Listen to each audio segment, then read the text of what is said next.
It's lucky my computer did die, and I'm just gonna finish up where I left off. uh, let's see. How can one believe that if God states that a person will make choice A, that he is nonetheless still at liberty to make choice B? Let me restate that. Can God say that you will make choice A, but you can make choice B? Right. That's stupid. That's very stupid. All right. Can God say that such and such will happen, but that it doesn't need to happen? Yeah, the Most High is not going to do that.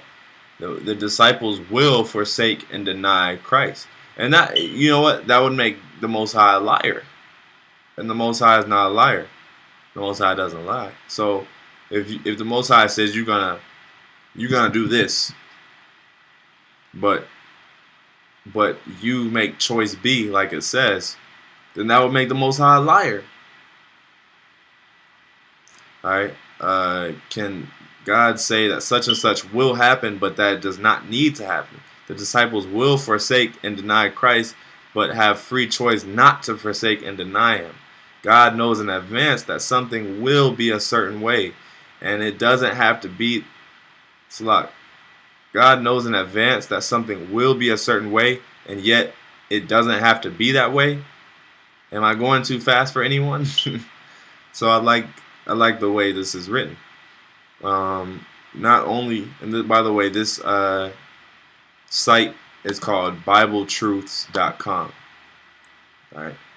Not only does the theory of free will demand that man be able to think uncaused thoughts and perform uncaused tasks, but that he can in fact do these uncaused things contrary to and in opposition to God's preordained stated plan and purpose.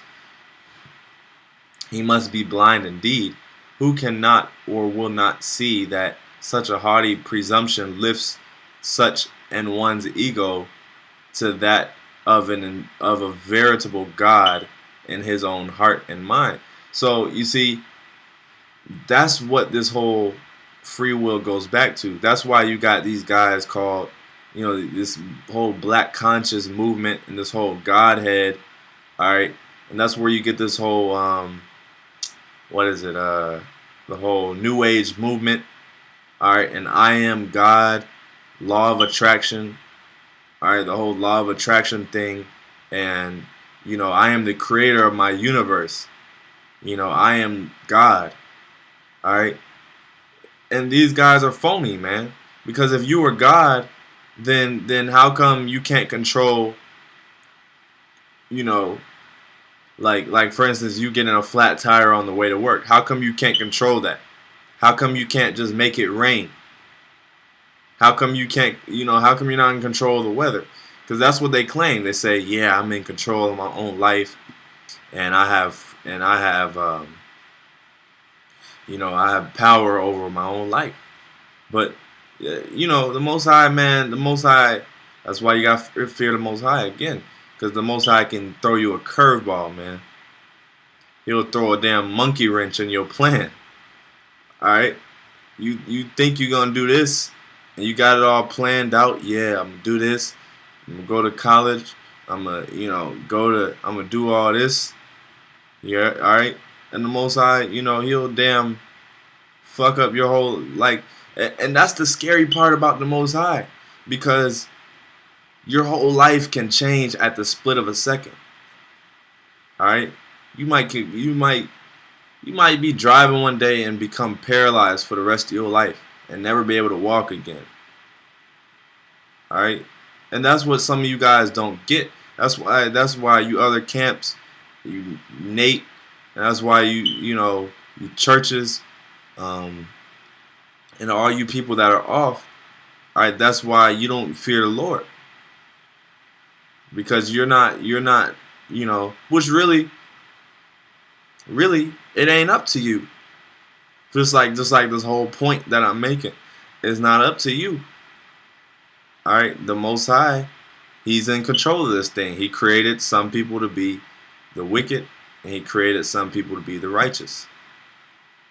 Alright, now you got some people that say, well, why would the Most High create someone to be wicked? You got someone that'll make that statement. Alright, but here let's go to the book of Romans. Because just like any movie, you gotta have you can't have a hero without having a villain. All right, so that's just how the Most High created. That's just how the Most High created. He set it up, man. He created some people to be the wicked, and he created some people to be the righteous, man. Who are you to stand up against the Most High and say he's wrong for that when he created you? And that's exactly what I'm about to read. All right, this is Romans 9, and let's see. I'm gonna start at 11. For the children not being yet born, I'm gonna start at 10. And not only this, but when Rebekah also had conceived by one, even by our father Isaac, for the children not being yet born, neither having done any good or evil. Alright, so they hadn't done anything. This is before they were born. They were in the womb. Alright. Neither having done any good or evil, that the purpose of God, according to election, might stand, not of works. It's not of works, but of him that calleth. So it's the Most High. The Most High called. He said, hey, you're going to be the wicked, and you're going to be the righteous seed. Alright, it was said unto her, unto Rebekah, that the elder shall serve the younger. As it is written, Jacob have I loved, but Esau have I hated. What shall we say then? Is there unrighteousness with God? Alright, because you got some people that'll be like, oh, well, why would the Most High, why would he create their wicked people? Like, aren't we all human? That's what these demons will say when you come to camp. They'll say, well, we're all human, and all men are created equal. But that's a fallacy. We're not created equal, because the Most High he set up Israel to be above all the nations of the earth. Alright, so what shall we say then? Is there unrighteousness with God? God forbid. For he saith to Moses, I will have mercy on whom I will have mercy, and I have compassion on whom I have compassion, on whom I will have compassion. So basically the Most High, he's saying, I can do what the hell I want. That's basically what he's saying. And he's the Most High, so he could do what the hell he wants. Alright?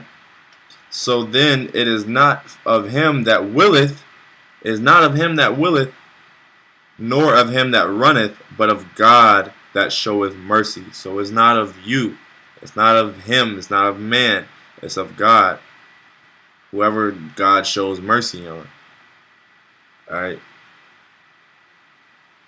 For the scripture saith unto Pharaoh, even for this same purpose have I raised thee up, that I might show my power in thee, and that my name be declared throughout the earth. Therefore hath he mercy on whom he will have mercy, and whom he will harden it. Thou wilt say then unto me, why doth he yet find fault? For who hath resisted his will? Nay, but, O man, who art thou to reply against God? So how can you reply to God and say, why did you make me wicked? Alright? Why do you find fault in me? Alright? Shall the thing formed say to him that formed it, why hast thou made me thus? So you're a creation.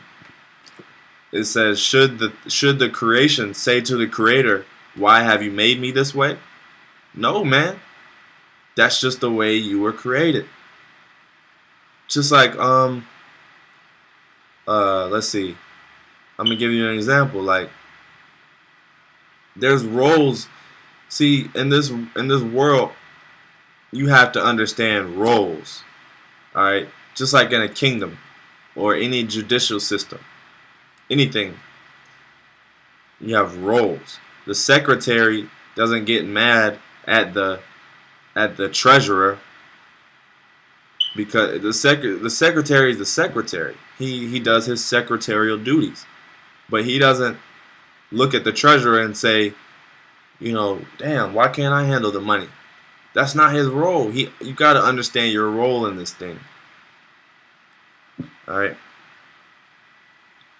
Hath not the and you know what? I'm gonna say this. Esau understands his role in this thing. These so-called elites, they understand their role, and they're doing a great job at it. They already know they're the wicked. All right, and that's why they're continuing to be the wicked and continuing in folly. That's why they're doing that, because they know. They already know. All right, hath not the potter power over the clay of the same lump to make one vessel to honor and another to dishonor? All right, so if I have a lump of clay, I'm the creator of this lump of clay. I'm in control of this lump of clay, and I set some aside, and I might, I might, cherish this lump of clay, this half of lump of clay, and then I might take the other half, and I might just say, I don't like this half. Are you not wrong for that? The Most High is not wrong for that. That's just how it is. That's just how He created it to be, because He's the creator. He can do what He wants, and that's the whole thing about this, man. The Most High does what the hell He wants, man. All right, I'm gonna bring out one more precept, and then I'm getting ready to wrap up.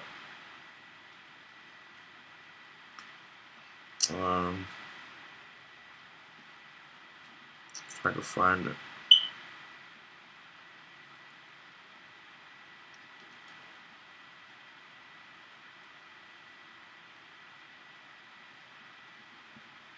Alright, so let's see.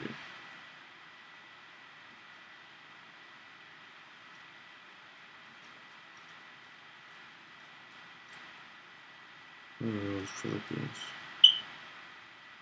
Okay. This is Philippians 2:13. For it is God which worketh in you both to will and to do of His good pleasure. So it is God which worketh in you. Alright. So that's that's pretty straightforward. And I'm gonna read on this. I'm gonna finish up on this a little bit more. God uses our stupid wisdom to show us our folly.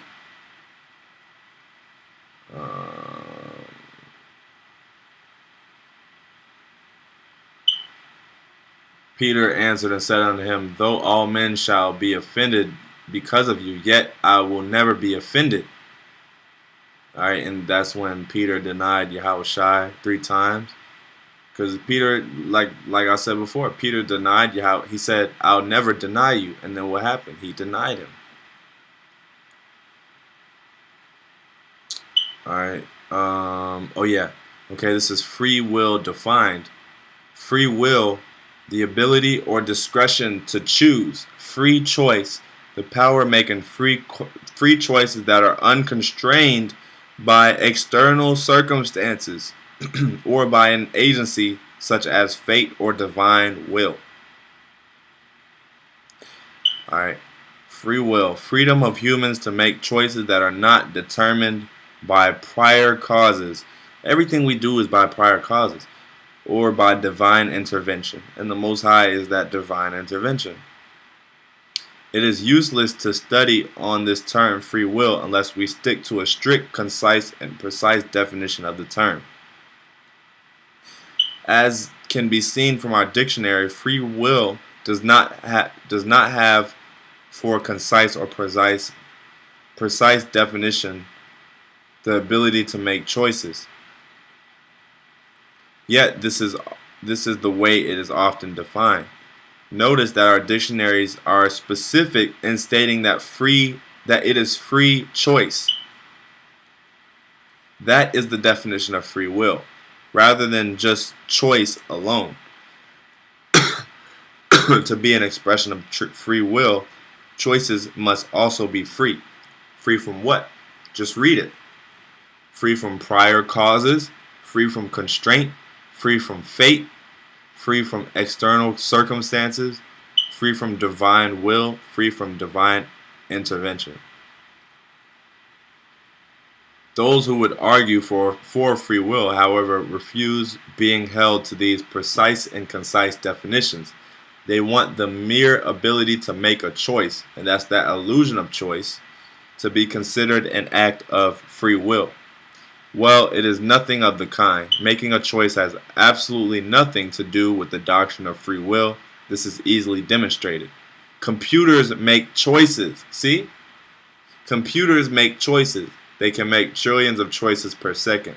It would take 1 trillion people to make many choices in a second. All these marvelous machines do is make choices. Now then, will anyone contend that computers have unprogrammed and uncaused free wills? And that's what we are. We're just computers. We're just computers. So now we have proof that making choices is not the same as free will. Alright.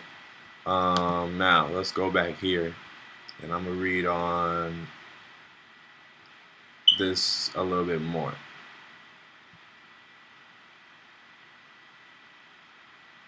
God cannot have free will. A benevolent God always chooses the path that causes most good, so therefore has no real choice. Also, being an all-knowing God instantly knows all of its future actions, and its knowledge cannot be wrong. It therefore has no free will to choose otherwise. We already went over that.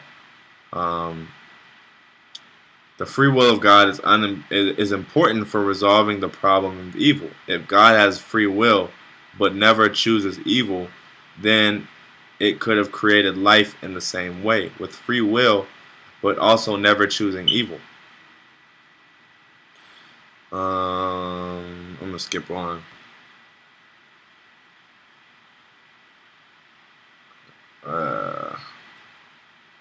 If an omnipotent and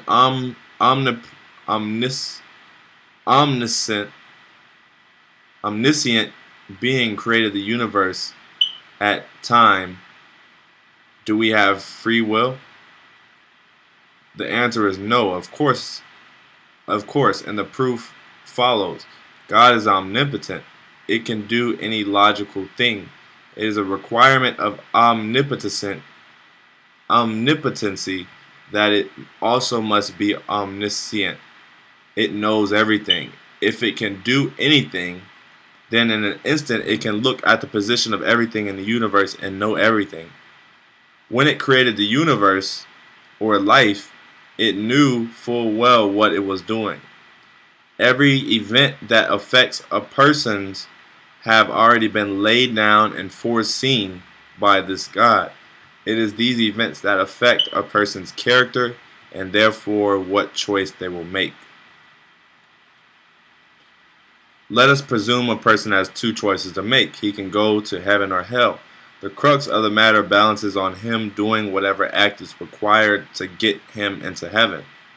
Life revolves around many points, so let us consider the exact amount of truth for this man when he can finally make the right choice to get to heaven. How does he decide? It depends entirely on all the information he gathered through his life and on the current state of his body and memory.